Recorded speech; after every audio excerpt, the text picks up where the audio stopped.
जो भी candidates CAPF एशी 2027 का प्रिपरेशन कर रहे हैं या अभी तक आपका सिलेक्शन नहीं हो पाया है किसी भी कारण से, वो कोई भी कारण हो सकता है, तो इस वीडियो को देखिए, इस एनालिसिस को देखिए। इसमें मैंने 10 कैंडिडेट्स के जो एक्सपीरियंसेस हैं, मार्क्स जो आए हैं, उनके बारे में हमने डिस्कस किया है। एवरी कैंडिडेट इधर सेलेक्ट हुए हैं तो कम से कम थर्ड अटेम्प्ट में सेलेक्ट हुए हैं। कोई ऐसे हैं फोर्थ अटेम्प्ट भी दिए हैं, और कुछ ऐसे एक्सेप्शनल इसमें से हैं। मेजोरिटी सिलेक्टेड कैंडिडेट्स हैं, उसमें एक आध हैं जो कि यस, वो अभी सिलेक्शन नहीं हुआ लेकिन रिजर्व लिस्ट में आ जाएगा, ऐसे भी हैं। तो कोई कैंडिडेट आपके सामने, मेजोरिटी जो हैं वो सिलेक्टेड हैं लेकिन थर्ड अटेम्प्ट में सेलेक्ट हुए हैं। कोई फोर्थ अटेम्प्ट भी लगा रहे हैं। तो यदि कोई आपसे पहले थर्ड या फोर्थ अटेम्प्ट में सेलेक्ट हो रहे हैं तो आपको समझने की जरूरत है कि यस, ये जरूरी नहीं है आपको भी 3 अटेम्प्ट लगाना, नहीं। लेकिन जो बच्चे, जो कैंडिडेट यदि एक बार फेल हो गए, 2 बार फेल हो गए, हिम्मत हार रहे हो, तो जरूर इन चीजों को देखो। जो कैंडिडेट्स हैं उनके मार्क्स को देखो। हमेशा अपनी क्षमता है उस पर विश्वास रखिए। इनका देखिए, ये ठीक है, ये कैंडिडेट जो हैं, ये इनका जो मार्क्स है 21, ये 21 का है, ये 23 का है, और ये 24 का है। देखिएगा, ये असिस्टेंट कमांडेंट में सेलेक्ट नहीं हो पाए, लेकिन ये और जगह जॉब कर रहे हैं, ऑफिसर हैं। मैंने यहाँ जो है कैंडिडेट्स के जो नेम नहीं लिखे हैं, इसके कारण है कि कुछ कैंडिडेट्स ऐसे होते हैं जो जॉब में हैं। बहुत सारे बच्चे होते हैं कि अननेसेसरी बार बार नाम ये ना किया जाए।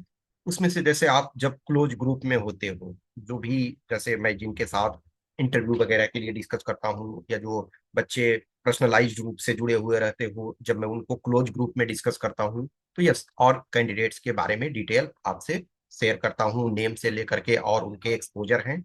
लेकिन यहाँ मैंने किसी कैंडिडेट का नेम नहीं लिखा, लेकिन बहुत का मैं आपको हिंट दूंगा तो आप समझ जाओगे, ठीक है। तो ये देखो, अनफॉर्चुनेटली इनका 3 अटेम्प्ट ये है और सेलेक्ट नहीं हो पाए। अब ये देखो, ये 21 का मार्क्स, 21 अनलकी, हाईली अनलकी। देखोगे कि 343 कट ऑफ जो है, 345, इनफैक्ट 344 पे रिजर्व लिस्ट में हो गया था। इनफैक्ट शायद किसी कैंडिडेट का 343 पर भी हुआ था, लेकिन सेम मार्क्स पे आपके आने पे भी नहीं होता। तो ये हाईली अनलकी। देखोगे इसमें 23 वाले में, तो 23 में जो है कट ऑफ ऑब्वियसली इससे 21 से काफी कम था, लेकिन फिर भी इसमें देखोगे कि इनका मार्क्स जो है, ये चूंकि हाईली ड्रास्टिक डिक्रीज पेपर 1 में हुआ है। कहाँ 151 और यहाँ 119, यानी कि आपका जो है 32 मार्क्स का डिक्रीज हुआ। फिर देखो यहाँ फर्दर डिक्रीज। और हम इनके मार्क्स क्यों आपको दिखा रहे हैं, एक तो चलिए ये दूसरे जगह सेलेक्टेड हैं, ऑफिसर हैं। इनफैक्ट 2 जॉब्स इनको, 2 जगह पे सेलेक्ट हो गए, मे बी और ज्यादा भी हुए होंगे, लेकिन मेरे जहां तक जानकारी 2 प्लेसेस पे इनको एज ऑफिसर का जॉब मिला। मैं इस वजह से देखो बताने का कोशिश कर रहा हूँ। इनका देखो पेपर 2 का मार्क्स, पेपर 2 का 84, 85, 83, यानी कि कांस्टेंट है, पेपर 2 कांस्टेंट है। सो यहाँ ड्रास्टिक चेंज देखो पेपर 1 में हो रहा है। ये, और आगे मैं सबका जब मार्क्स देखोगे तो बहुत सारी चीजें और क्लियर होगा। लेकिन देखोगे कि इनका क्या है, पेपर 2 का मार्क्स कांस्टेंट है, 83, 84, 85।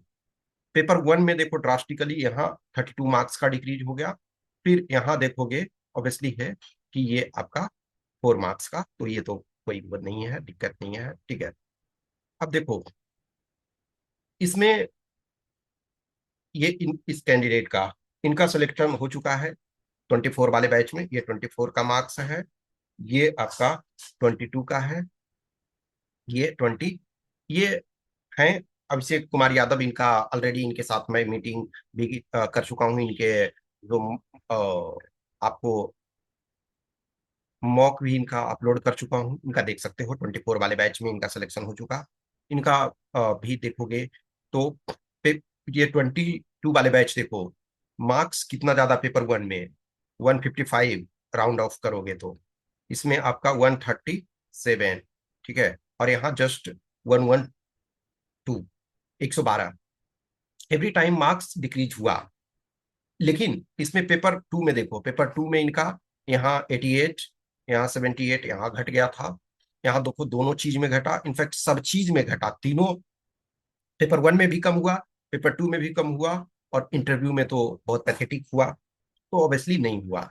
लेकिन फिर देखिए कभी कभी क्या होता है, ये इसका कारण क्या है कि 22 में इनको लगा था, देखिए ये इनका बहुत अच्छा मार्क्स यहाँ है, हर कंपोनेंट में ठीक है, तो इनको लगा था कि हमारा फाइनली सिलेक्शन हो जाएगा। 23 में प्रिपेयर्ड सही से नहीं थे, तो एवरी कंपोनेंट जो भी है ड्रास्टिक वो डिक्रीज हो गया। लेकिन फिर देखो इसको संभले ये, ठीक है, ऑब्वियसली बात है कि पेपर वन में बहुत खराब है, लेकिन पेपर टू में इन्होंने सुधार किया, और इंटरव्यू में पर्सनालिटी टेस्ट में तो एकदम एक्सेप्शनली किया, तो इनका फिर सिलेक्शन हो गया, तो ये थर्ड अटेम्प्ट में सिलेक्ट हुए। इनका देखो ये 4 अटेम्प्ट, ठीक है ना, तो 4 अटेम्प्ट ये हैं, लेकिन अभी तक देखो इनका सिलेक्शन अभी फाइनली नहीं, देखो सब में नॉन रिकमेंडेड आ रहा है, लेकिन ये 25 वाला मार्क्स है, तो इसमें इनका सिलेक्शन हो जाएगा। ये ओबीसी एनसीएल हैं, ठीक है, 25 प्लस वाले, तो इनका 288 है, तो हो जाएगा। अब ये देखो फोर्थ अटेम्प्ट, तो इसमें देखो पेपर वन एक्सेलेंट, इसमें भी पेपर वन एक्सेलेंट, ये आपका 22, 23, 24, पेपर वन में देखोगे कि यहाँ एक्सेलेंट, लेकिन चूंकि यहाँ कट ऑफ बहुत ज्यादा, और यहाँ ये इनका पैथेटिक हो गया। शायद ये पैथेटिक ऐसा ना होता तो चांसेस था पेपर वन में, तो यहाँ देखो पेपर टू में बहुत खराब हो गया, तो ये इंटरव्यू में उस राउंड फिजिकल में बाहर हो गए। यहाँ 23 में देखोगे कि एवरी टाइम देखो इनका पर्सनालिटी टेस्ट में बहुत अच्छा नहीं है, 90 पिछली बार भी 90, देखिए सब कैंडिडेट्स का अलग अलग क्षमता होता है, कोई किसी चीज में, इसमें देखो 83, यहाँ 75, यहाँ 59, यानी पेपर टू भी कह सकते हो कि बहुत अच्छा ये नहीं है। शायद पेपर, देखिए 24 या 25 में, पेपर वन में तो इनका अच्छा है, in fact all time paper one इनका बहुत अच्छा है, ठीक है। पेपर टू में हर टाइम थोड़ा सा ये वाला एक रिस्पेक्टेबल है, लेकिन 80 से कम है तो आपका खराब ये है, ये तो बहुत खराब है, ठीक है ना। इंटरव्यू में भी इनको बहुत खराब मार्क्स मिला, ये भी बहुत अच्छा आज के एज में नहीं कर सकते हैं, बट चलिए फिर भी जो है ये सिलेक्शन का इस बार हो जाएगा, ठीक है, क्योंकि 4 मार्क्स कम है, तो इनका सिलेक्शन हो जाएगा फोर्थ अटेम्प्ट की तरफ से। इनका देखो, ठीक है, इनका जो है ये 25 वाला है, तो सिलेक्शन हो चुका है, ठीक है, रिकमेंडेड है।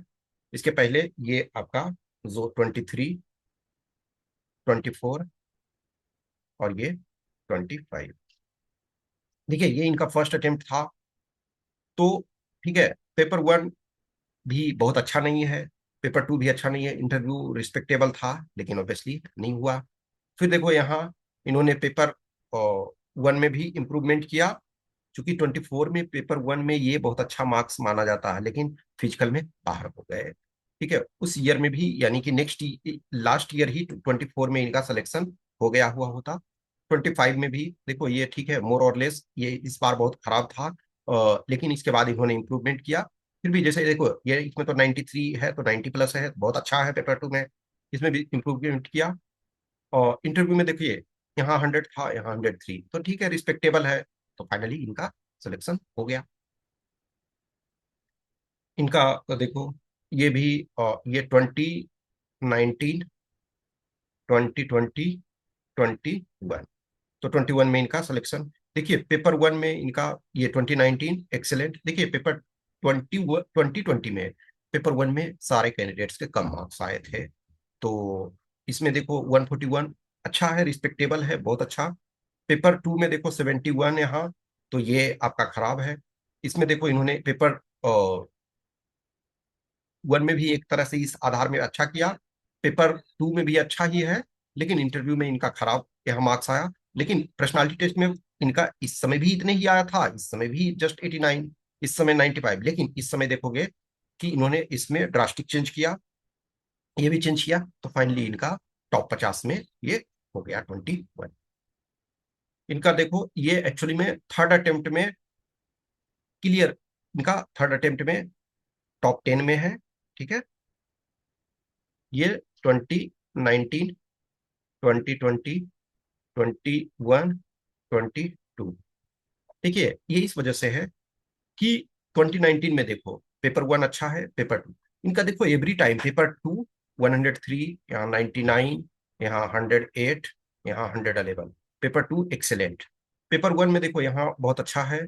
यहाँ चूंकि 20 वाले में ऑलरेडी मैंने बोला कि सबके पेपर और 2 में जो थे वो पेपर 1 में मार्क्स कम आए थे, तो ठीक है उस आधार पे। लेकिन इंटरव्यू जो है पर्सनालिटी टेस्ट, ये बहुत खराब स्थिति में है।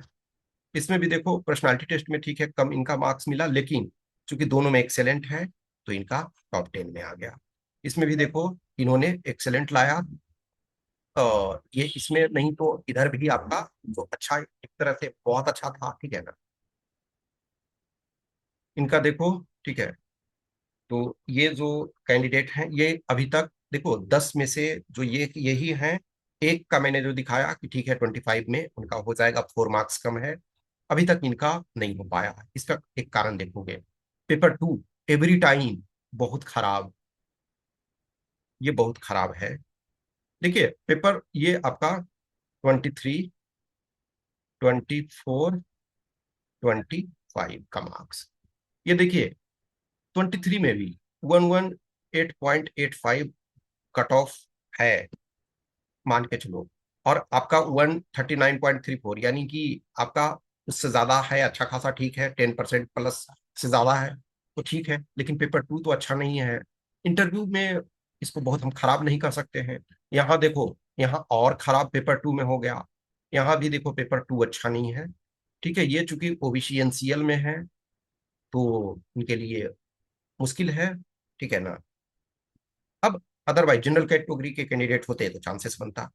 ये इस वजह से देखिए इनका पेपर 2 जो है बहुत खराब स्थिति में हुआ है।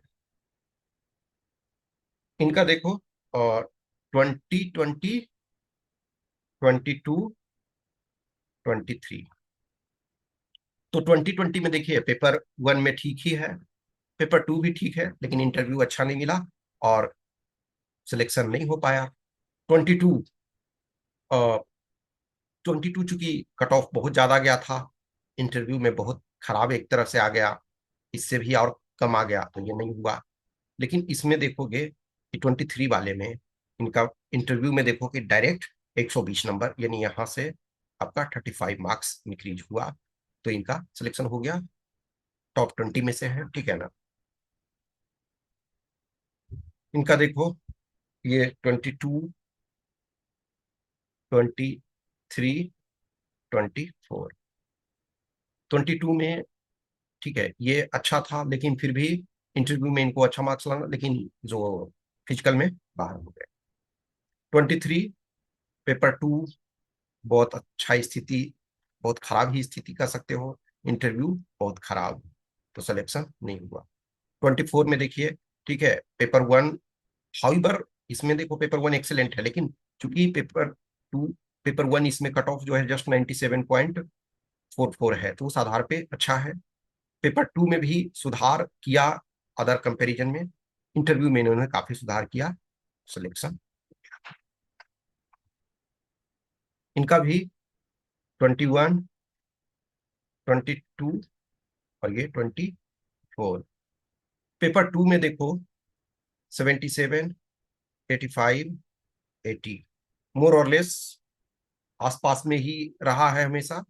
लेकिन जो चेंज हुआ इंटरव्यू में दोनों में, यहाँ देखो 98, और 98 से ये 23 मार्क्स कम हो गया, लेकिन यहाँ सीधा 50 नंबर, 50 मार्क्स इंटरव्यू में इन्होंने इंक्रीज किया और इनका सिलेक्शन हो गया। पेपर 1 में देखोगे कि यहाँ बहुत अच्छा है, 21 के कंपैरिजन में तो ये बहुत अच्छा नहीं इसको कह सकते हो, और 22 में ठीक है, लेकिन इसमें भी कम है और ये इसमें बहुत कम है। इसमें देखो जो है इंटरव्यू में एक्सीलेंट मिला, हो गया। देखिए 10 जो हमने कॉपी दिखाया उसमें देखने का ये मतलब है क्या है, देखिए इसमें से 10 में जो है, जो आपका इनका भी सिलेक्शन हो चुका है, और फिर ठीक है, इसके पहले वाले हैं उनका भी।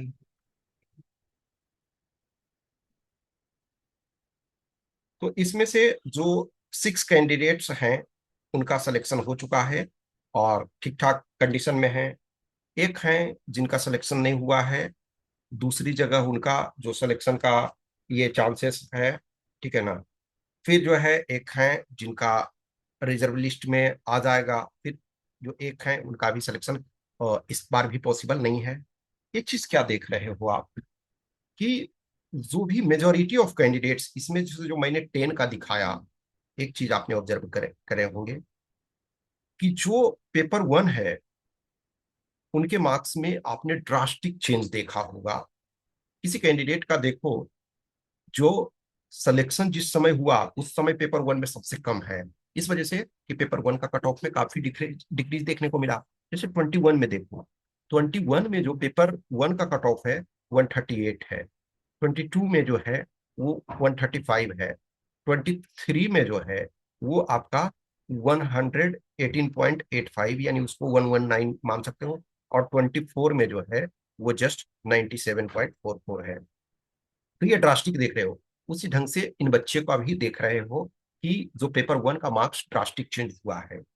लेकिन इन सारे बच्चे का देखो, पेपर 2 में मोर और लेस कांस्टेंट है। कुछ बच्चे हैं जिन्होंने सुधार किया और कभी थोड़ा सा गड़बड़ हो गया, लेकिन पेपर 2 में ड्रास्टिक चेंजेस नहीं हुए। फिर देखो इंटरव्यू में भी बहुत सारे बच्चे हैं जिनका ड्रास्टिक चेंज हुआ है। इसका मतलब क्या है कि इंटरव्यू में किसी बच्चे को 80 से लेकर के आपका 125, इनफैक्ट जैसे एक बच्चा है ना 75 से 125 मिल गया, तो आपको क्या है 50 मार्क्स का इंक्रीमेंट हो गया। किसी को 85 था, उससे 120 मिला, तो 35 मार्क्स का इंक्रीज हो गया। किसी का देखोगे कि 35 मार्क्स जो है डिक्रीज हो गया पेपर 1 में। तो पेपर 1 में हाईली आपका चेंजेस हो रहा है। ये डिपेंड करता है कि जो पेपर का टफनेस लेवल क्या है। एक तो पहला टफनेस लेवल, दूसरा है आपका प्रिपरेशन, तीसरा है आपका प्रैक्टिस। तो टफनेस लेवल, आप कैसा प्रिपेयर किए हो और आप कितना प्रैक्टिस किए हो। पेपर 2 जो है मोर और लेस कांस्टेंट है। इसमें भी मोर और लेस आपका जो कंसेप्ट है सेम रह रहा है। अब डिपेंड करता है कि आपने कितना प्रैक्टिस किया है। जो ज्यादा प्रैक्टिस करेंगे उनको 10 नंबर, 5 नंबर, 15 नंबर एक्स्ट्रा मिलेगा। जिन्होंने कम प्रैक्टिस किया, तो देखो यहाँ जो टफनेस लेवल मायने रखता है, पेपर 2 में टफनेस लेवल मोर और लेस सेम है। लिटिल बिट तो डिफरेंस होगा, लेकिन फिर भी मार्क्स कांस्टेंट है। पर्सनालिटी टेस्ट में हाईली आपका वेरिएशन हो रहा है, हाईली वेरिएशन हो रहा है। तो यानी कि 3 कंपोनेंट्स हैं, उसमें से 2 कंपोनेंट्स जो हैं उसमें हाईली वेरिएबल है, 1 कंपोनेंट है उसमें कांस्टेंट है। कांस्टेंट का मतलब है कि लेस वेरिएशन है। देखिए अभी जैसे आपने, ये मैंने इस वजह से दिखाया कि जो भी बच्चे इसमें हैं वो सारे के सारे जो हैं बहुत अच्छे कंडीशन में हैं, और मेजोरिटी जो हैं सेलेक्ट हो चुके हैं।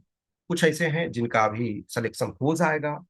कुछ एक एक जैसे इसमें मैंने दिखाया आपको कि इसमें तो असिस्टेंट कमांडेंट में एसी में नहीं हो पाया, लेकिन दूसरे जगह और जो है मोर देन वन जॉब उनको मिल गया। एक है अभी तक कहीं सेलेक्ट नहीं हुए हैं, लेटेस्ट तक का 25, लेकिन आई एम होपफुल, क्योंकि मैं प्रश्न, देखिए ये सारे जितने भी कैंडिडेट्स हैं ये सब मेरे से पर्सनल रूप से जुड़े हुए हैं। सारे बच्चे जो हैं पर्सनल रूप से इनको मैं जानता हूँ, पर्सनल रूप से मैंने कभी ना कभी इनको गाइड किया है पर्सनल रूप से। तो ये सारे के सारे बच्चे जो हैं अच्छे हैं, और सारे के सारे एवरेज हैं। एवरेज हैं, एवरेज का मतलब है कि इन्होंने सही से वर्क किया और वो क्वालिफाई हुए। उसमें से जैसे 1 जो है जिनका ठीक है टॉप 10 में है, तो इंटेलेक्चुअली मैं मानता हूँ कि सबसे अच्छे कंडीशन में वो है। एवरी टाइम पेपर 2 में देखा जाए तो किसी टाइम 111 भी आया, 108 भी आया, तो मैं इन 10 में से उनका मानता हूँ। लेकिन और अदरवाइज सारे के सारे जो है एवरेज बच्चे हैं। ये इस वजह से इसको बताने का मकसद है कि अभी आप अपने को सोचिए कि if you fail any time, आपने कभी भी फेल हुआ, एक बार हुआ, दो बार हुआ, तीन बार भी हुआ, यदि आपके पास अटेम्प्ट है तो थोड़ा अपने को इंट्रोस्पेक्ट करो, अपने को सोचो कि मुझ में कहाँ कमी रह गई है, मेरी स्ट्रेंथ क्या है, मेरी वीकनेसेस क्या है, मेरे पास क्या अपॉर्चुनिटी है। इन चीजों को देखो कि मेरा स्ट्रेंथ यदि पेपर वन है तो ठीक है, पेपर वन पे तो हम अच्छा करेंगे, और पेपर टू यदि वीकनेस है तो भी हम उस पर जो है उसको स्ट्रॉन्ग करेंगे। अब कि यदि स्ट्रेंथ पेपर वन है तो उसको मेंटेन रखेंगे, और जो वीकनेसेस है उसको हम दूर करेंगे। और वीकनेसेस देखिए कई कारण से हो सकता है। एक, किसी को कंसेप्ट की कमी के कारण हो सकता है, लैक ऑफ कंसेप्ट। मान के चलो ना, कोई आर्ट्स का स्टूडेंट है, मैथ का क्वेश्चन शायद उनसे नहीं बन पा रहा हो, साइंस उससे नहीं बन पा रहा हो सकता पॉसिबिलिटी। या कोई साइंस के हो तो आपको हिस्ट्री काफी टफ लग रहा है, या मान के चलो किसी को ज्योग्राफी टफ लग रहा हो, या कुछ और किसी को टफ लग रहा है। कोई हिंदी माध्यम के हो, पेपर टू आपको इंग्लिश वाला पार्ट में टफ लग रहा हो, तो आप अपने को पहचानो, अपने आप को सोचो कि मेरी स्ट्रेंथ क्या है, मेरी वीकनेसेस क्या है, मेरे पास क्या अभी अपॉर्चुनिटी है, हाथ में क्या है।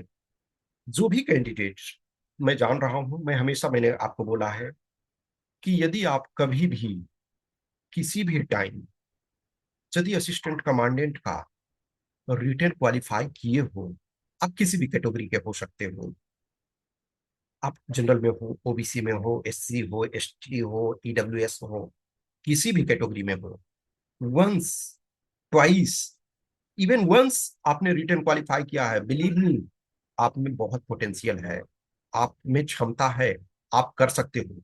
और कोई दो बार क्वालिफाई कर रहा है, कोई तीन बार क्वालिफाई कर रहा है, बिलीव मी, उनका आज हो कल हो बहुत अच्छे पोजीशन में जाएंगे। मैंने इस जर्नी में, मैं बार बार वो कहता हूँ कि इस जर्नी में एक्सेप्शन छोड़ दिया जाए, एक्सेप्शंस एवरीवेयर होते हैं। तो जो बच्चा एक बार दो बार रिटेन क्वालिफाई कर गया, वो कहीं ना कहीं लैंड कर रहा है।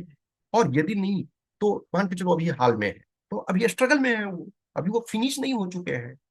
तो उसमें से जैसे कुछ बच्चे हैं कि पीसीएस में क्वालिफाई हो गए, कुछ उसमें से हैं सपोज आईबी में चले गए, कुछ और हैं कि लेक्चरर हो गए, कुछ हैं टीचर हो गए अपने स्टेट में, कुछ और हैं जो इवन प्राइवेट सेक्टर की ओर चले गए। तो सबके सब जो हैं सक्सेस हैं ऐसा नहीं है।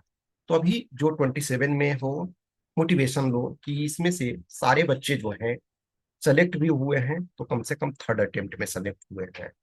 कोई ऐसा भी है थर्ड अटेम्प्ट में भी सेलेक्ट नहीं हुए हैं तो दूसरे जगह सेलेक्ट हो गए हैं, या कोई अभी है स्ट्रगल में है, ठीक है, लेकिन मैक्सिमम तो इसमें सेलेक्टेड हैं। तो कोई यदि थर्ड अटेम्प्ट पे कर रहे हैं तो आप क्यों नहीं ये कर सकते हो, आप हिम्मत क्यों हारते हो। पैसेंस रखो, सोचो कि हमको कहाँ कहाँ किस सेक्टर में मेहनत करना है। जो पेपर टू वाली बात खास करके है, तो यदि कांस्टेंट है तो इसमें आपको ज्यादा मेहनत करने की जरूरत है, राइटिंग प्रैक्टिस आपको एक्स्ट्रा करने की जरूरत है। ऑब्वियसली बेसिक कंसेप्ट आप सीखोगे ही, लेकिन उसके अलावा जो है आपको रेगुलर रूप से मेहनत करने की आवश्यकता है, ठीक है। और बहुत सारी चीजें हैं, मैं रेगुलर रूप से कुछ मोटिवेशन, कुछ जानकारी, कुछ चीजों को करता रहता हूँ।